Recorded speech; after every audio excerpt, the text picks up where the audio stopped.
Hallelujah, praise the Lord. Grace TV நேயர்களுக்கு இயேசுவின் நாமத்தினால அன்பின் வாழ்த்துதல்களை தெரிவித்துக் கொள்கின்றோம். எனக்கு அருமையான மகனே மகளே என்று அழைக்கும் நம் பரம தகப்பன் நம்மை பார்த்து சொல்லும் அன்பின் மொழிகளை கேளுங்கள். நம்மை உண்டாக்கி சிருஷ்டித்து உருவாக்கின நம் தகப்பன் அவர். தாயின் கருவில் நாம் உருவாகும் முன்னே நம்மை அறிந்த, நம்மை பெயர் சொல்லி அழைத்த நம் தகப்பன். நீ திடீரென்று உண்டாகவில்லை. உன்னுடைய பிறப்பின் சரியான நேரம், உன்னுடைய நாட்கள், உன் கரு உருவான விதம், உன் எலும்புகளும் அவயங்களும் உருவேற்படும் நாட்களும் அவருடைய புத்தகத்தில் எழுதியிருக்கின்றது. உன் கருவை அவர் கண்கள் கண்டது.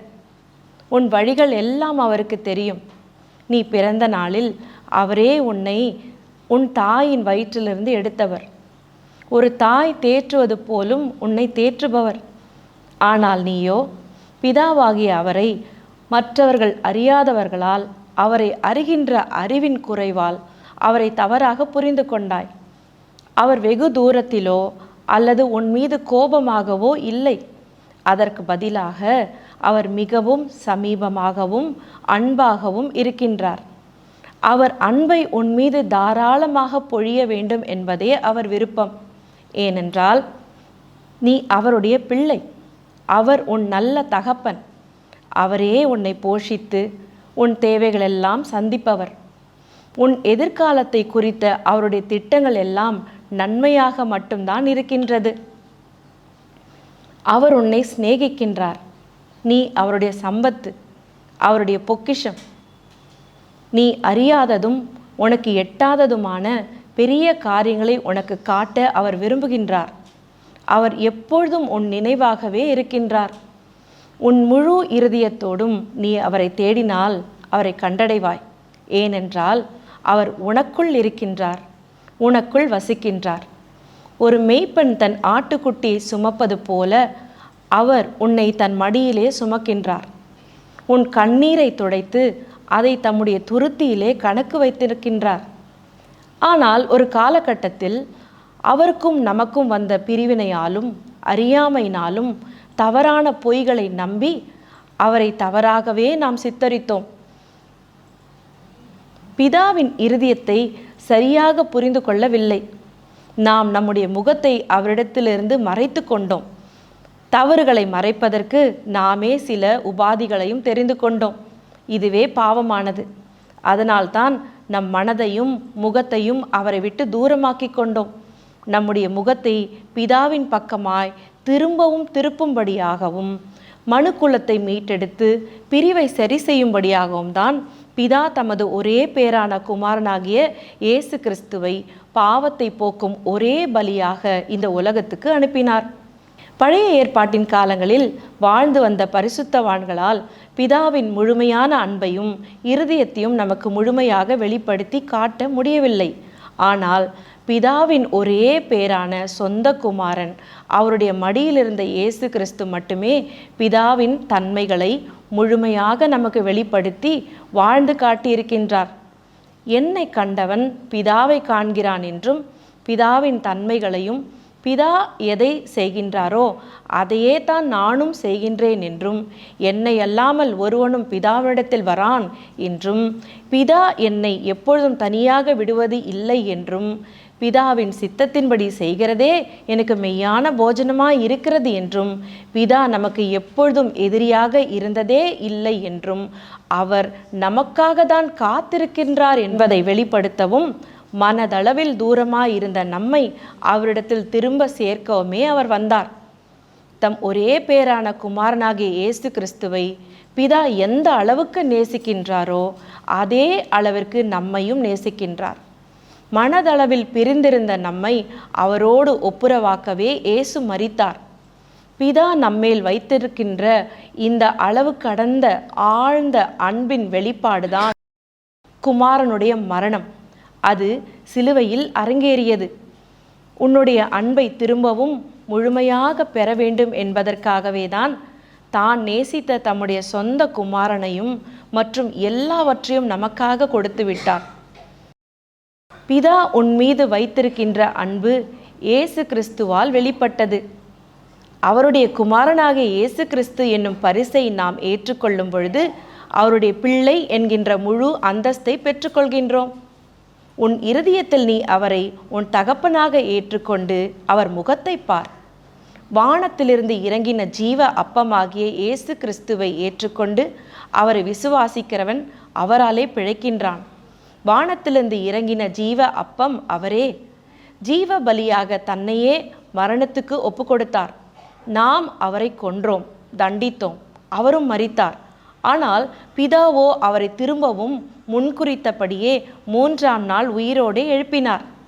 அவர் சிலுவையில் உனக்காக எல்லாவற்றையும் சகித்து உன் மீறுதல்கள், உனக்கு வரவேண்டிய ஆக்கினை, தண்டனை, அதன் விளைவான பாவம், சாபம், நோய்கள், தரித்திரம், அவமானங்கள், குற்ற உணர்ச்சிகள், பயங்கள், நிர்வாணம், மரணம் ஆகியவற்றை ஒரே தரம் ருசி பார்த்து சத்ருவான மரணத்தை தோற்கடித்து உனக்கு கிடைக்க வேண்டிய ஆக்கினையை அவரே ஏற்றுக்கொண்டார். அதற்கு பதிலாக நிறைவான ஜீவன், சமாதானம், சுகம், ஐஸ்வர்யம், செழிப்பு, ஞானம், கணம் போன்ற தன்னுடைய மேன்மையானவைகளை உனக்கு ஈவாக கிருபையாக கொடுத்திருக்கின்றார். அவர் உன் பாடுகளை ஏற்றுக்கொண்டு உன் துக்கங்களை சுமந்தார். ஏதேன் தோட்டத்தில் விழுந்து போன மனுக்குலத்தை திரும்பவும் திருத்துவ குடும்பத்திற்குள் இணைத்து விட்டார் இயேசு கிறிஸ்து.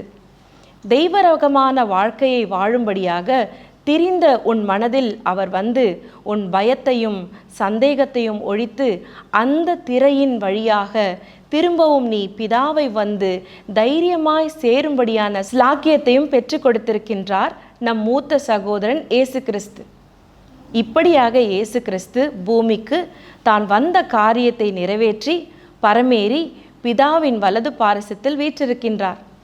நம்மையும் அவரோடு கூட பிதாவின் வலது பாரிசத்தில் உன்னதங்களில் அவருடைய சிங்காசனத்தில் உட்காரவும் வைத்திருக்கின்றார். பூமியிலிருந்து பரமேறிய இயேசு கிறிஸ்து நம்மை திக்கற்றவர்களாக விடாமல் தாயின் மென்மையை உடைய பரிசுத்த ஆவியாகிய வேறொரு தேற்றரவாளனை இப்பொழுது நமக்காக அனுப்பியிருக்கின்றார். இந்த பரிசுத்த ஆவியானவர் இப்பொழுது எல்லாவற்றிலும் உன்னை பலப்படுத்தி நினைப்பூட்டி பாவத்தை குறித்தும் நீதியை குறித்தும் நியாய தீர்ப்பை குறித்தும் கண்டித்து உணர்த்தி நம்மை ஆற்றி தேற்றி தைரியம் அளித்து உனக்குள் இருந்து ஜெபிக்கவும் இந்த உலகத்தை ஜெயிக்கவும் உதவுகின்றார். இந்த பரிசுத்த ஆவியானவர் கிறிஸ்துவுக்குள் உன்னை முத்திரை போட்டிருக்கின்றார். ஒன்றான மெய் தெய்வமாகிய அவரையும் 3இல் ஒன்றாக ஜொலிப்பவராகிய திருத்துவ குடும்பமாகிய பிதா, குமாரன் மற்றும் பரிசுத்த ஆவியானவரை நீ ஏற்றுக்கொண்டு உன் முழு இருதயத்தோடும் உன் முழு பலத்தோடும் அவரை நேசிக்கவும் அவருடன் உறவு வைத்து கொண்டு அன்பு கூற வேண்டும்.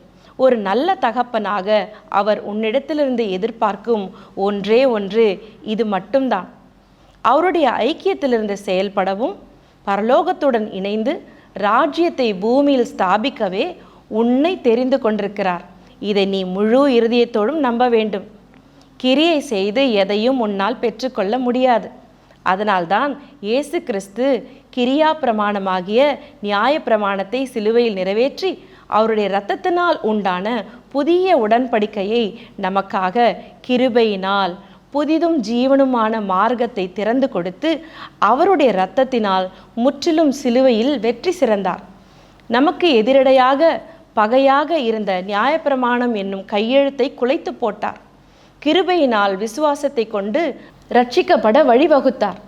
அவர் கிருபை உனக்கு போதும். இந்த கிருபையினால்தான் தெய்வத்துவத்தின் பரிபூர்ணம் எல்லாம் சரீர பிரகாரமாக நமக்குள் இருக்கின்றது என்பதை நீ நம்ப முடியும்.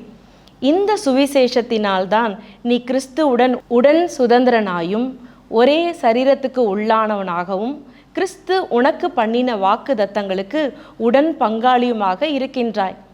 அவருடைய மகன் என்ற இந்த உண்மையை நீ நன்றாக உணர்ந்து கொள்ள வேண்டும். முற்காலங்களில் இந்த ரகசியம் வெளிப்படுத்தப்படவில்லை.